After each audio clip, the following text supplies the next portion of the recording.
How's everybody doing? My name is Anthony Brian Logan, and today we got to talk about the World Health Organization pausing their clinical trials of hydroxychloroquine due to quote unquote safety concerns. They're talking about elevated heart levels in some patients and increased risk of mortality. But I have a question. Well, actually, I got a few questions. First things first, who are you testing? How are they being tested? Are they given the proper drug combination? Are they given zinc, the azithromycin, the Z-Pack in conjunction with hydroxychloroquine? How are they really being tested? Okay, is it going to be one of these flawed New York studies where they had a bunch of old guys from like Vietnam that already had persistent conditions, people that are really bad, had like 1 foot in the grave basically, that did not get the full treatment? Are you going to test them and be like, oh, okay, see, it doesn't work? Who are you really testing? How are you testing them? What's really going on? It's hard for me to take anything that W.H.O says seriously because we all know how they bungled the virus response. People want to say Trump bungled the virus response. Really, it was the World Health Organization. Remember, they said that there was no evidence of the virus passing from human to human. Okay, but now we know that's false. And really, at the time, we knew it was false because China was blocking off their cities. Okay, you couldn't go leave from Wuhan to Beijing, Shanghai, or something like that. But for some reason, you could fly from Wuhan to Italy, where they had a really big outbreak, and to the US and everywhere else in the world. But that's a different story. And for now, I digress. My whole point is that I think that everybody knew that it could pass from human to human. And then they said, don't restrict Chinese travel because it's going to just aid in xenophobia. It's not really going to help. But now we know that the travel is how the virus spreads. Some really common sense and basic things that they said were just totally false. All right. We know that if you have a virus and you're a human being, you could pass it to somebody else. And if you get on a plane, you can pass it easier that way. We all know that. That was an obvious thing to say at the very beginning. Now they want to come back and try to change course. But again, I move on. Anyway, I take what they say with a grain of salt. I think what's going on here, in my humble opinion, is politics and money. First, let's talk about the money.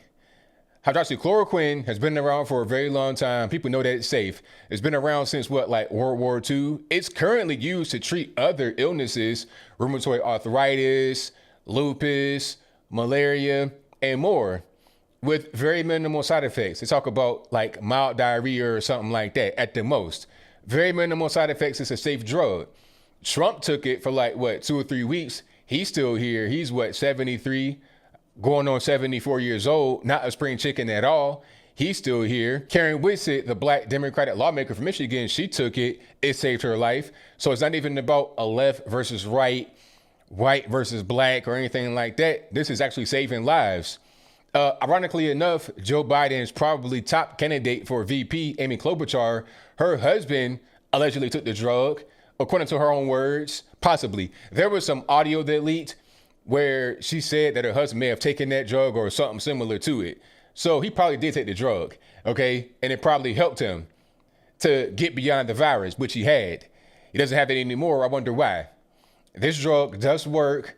There are plenty of doctors that sing its praises all over the globe, but for some reason, the World Health Organization, Fauci, and others say, oh, don't take it. Let's get to the whole money aspect of it. Now, hydroxychloroquine is available in generic. You can get a whole pack of all your pills that you need for like $40, okay, or less. The pills are like 30 cents a piece. Like, it's a cheap drug, easily available, inexpensive, you good to go. But the drug they want to put out there, when I say they, I mean Big Pharma, Anthony Fauci, everybody else, they want to put out remdesivir. This is an IV drug treatment, and your total cost for your treatment could be up to $4,800.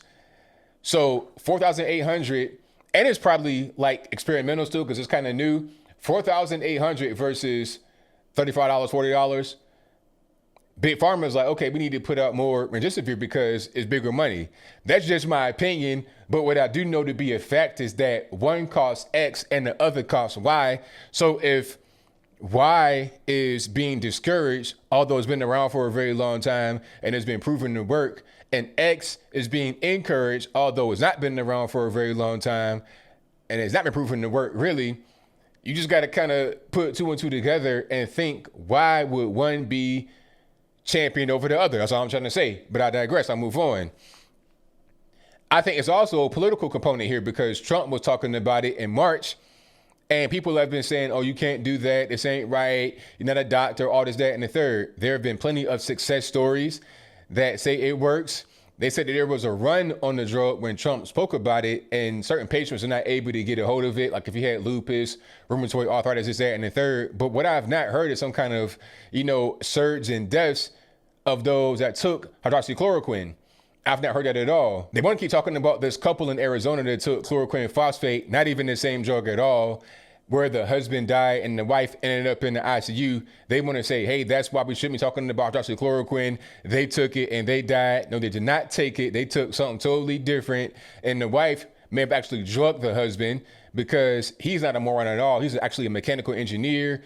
If he was to see the concoction that she made, he probably wouldn't have taken it, but that's a whole different story and a rabbit hole. So I digress. My whole point is that they want to use that couple as the poster children to the dangers of this particular drug, hydroxychloroquine, although they're not.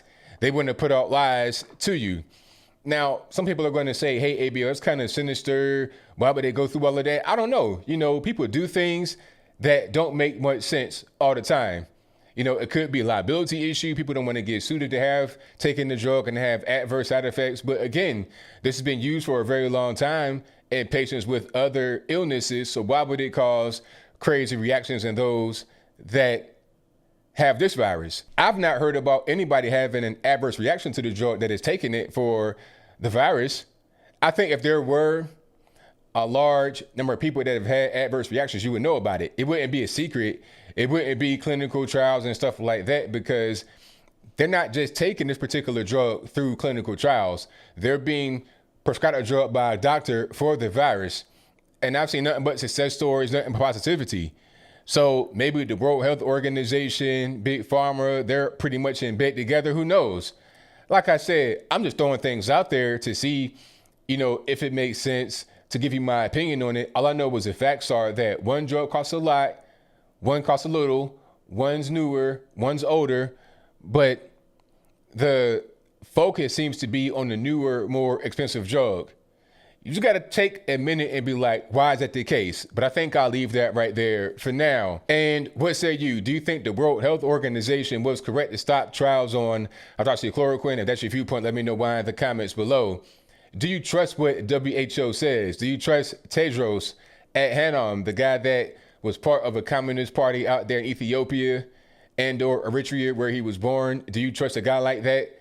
I don't, because they're also in bed with China, and you definitely are not going to trust China. I don't trust China. If you do, then hey, hats off to you. I don't know how you can actually do that with a clear conscience, but whatever. Do you trust what they say? Do you think that they have interests that are beyond the people that they purport themselves to serve? Okay, is it the Big Pharma, the Chinese Communist Party? What's really going on? Do you think that we should have hydroxychloroquine as the main drug, or at least a drug that's available? People are trying to ban it, trying to say, don't take it for the virus, all this, that, and the third. Should that be the case? I feel like if you have the virus and you are pretty much going downhill and nothing that they're doing is working and they want to put you on the vent, before you go on the ventilator, try that. Should that be an option? I think that it should be. It has saved lives, as we know. Karen Whitsett and many others have said it's helped me. It saved my life. The actor Daniel Day-Kim said the same thing. I feel like we see more positive information about the drug as it relates to how it kills the virus from regular everyday people, and more negative about it from these big companies, these big organizations, these global organizations that have possibly some vested interest in different drugs being pushed to the forefront. But whatever your thoughts are, please let me know in the comments below. And that's all I got to say for this video. If you like what you heard, please comment, rate, share, and subscribe. Peace.